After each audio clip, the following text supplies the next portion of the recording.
Hey guys, welcome back to the channel. In this video, what I'm going to do is part of that $500 challenge that I'm doing. It's going to be painting up my Poxwalker, so I'm going to buy it, paint it, play it, right? So in this video, I'm going to paint up Poxwalkers, at least one Poxwalker, show you how I did it. I actually did use contrast paints for the first time, never did use contrast paints. I'm a big fan of painting up all the detail.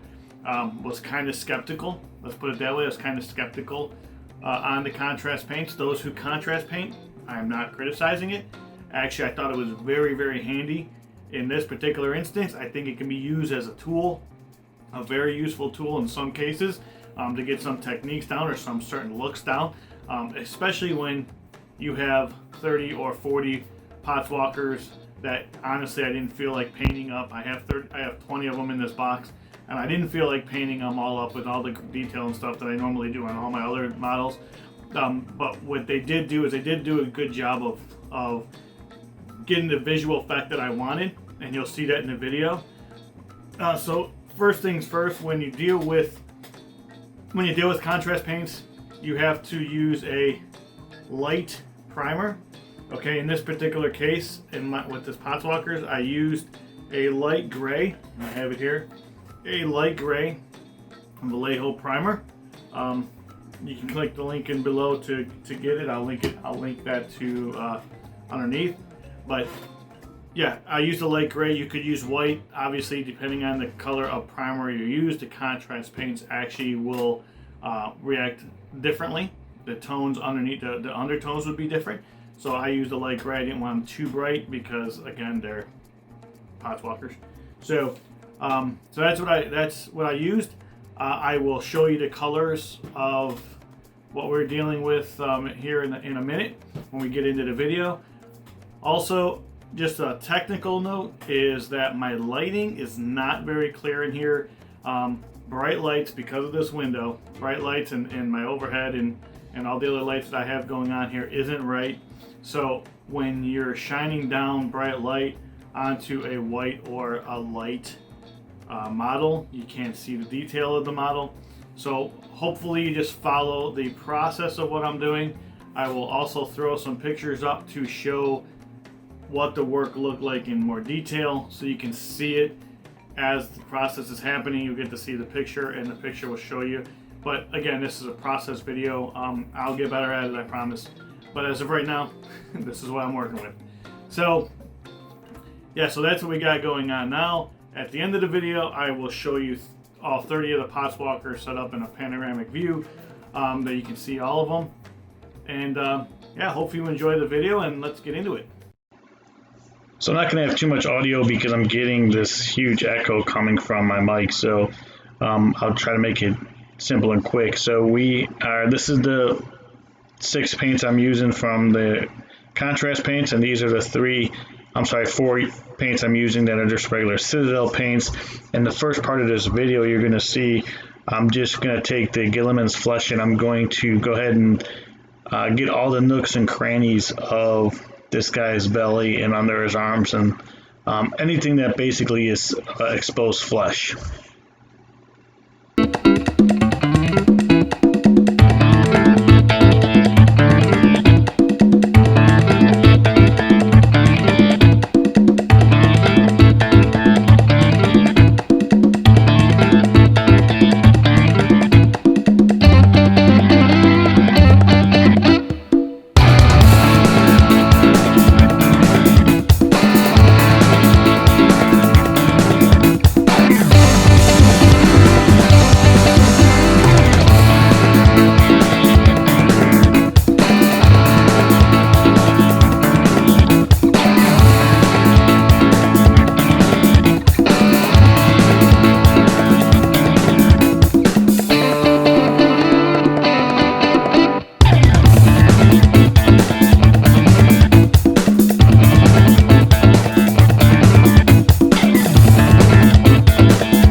So here we're going to take the Militarum green and we're going to go over his pants, and I'm going to go over his skin, the blisters on his skin. And I'm doing this while the flesh, the Guilliman's flesh is still wet, because I want that natural blend of the green and brown together.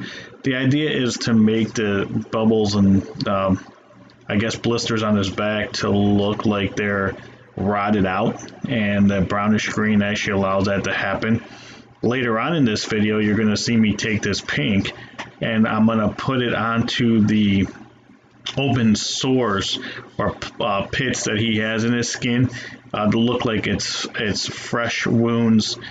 Also mixing, this is all when it's wet, also mixing the browns, greens, and reds together around that area to make it look like it's a brand new open wound that is literally rotting out as we are looking at it. All right, so enjoy the rest of this section.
So this is going to be the last part of the video I talk on because of the echo. So the first thing that we're going to watch me doing now is I'm going to take the Screaming Skull and I'm going to cover up the bones that's sticking out of this Poxwalker's flesh. Then I'm going to take some Adraxor shade and I'm going to cover the bone in it, and I'm going to start from the top and move the pigment of the wash down towards the bottom so that it pools and puddles between the bone and the skin. Then I'm going to, on the weapon, I'm going to cover that with lead belcher, and then I'm going to hit that with a coat of Adraxor shade as well for a wash to give it that grimy look. And I'm going to do the belt and the brown contrast paint that you will also see pop up on this screen. And from the rest of this video, you will not hear any more talking. So as always, thank you for watching, and peace out and God bless.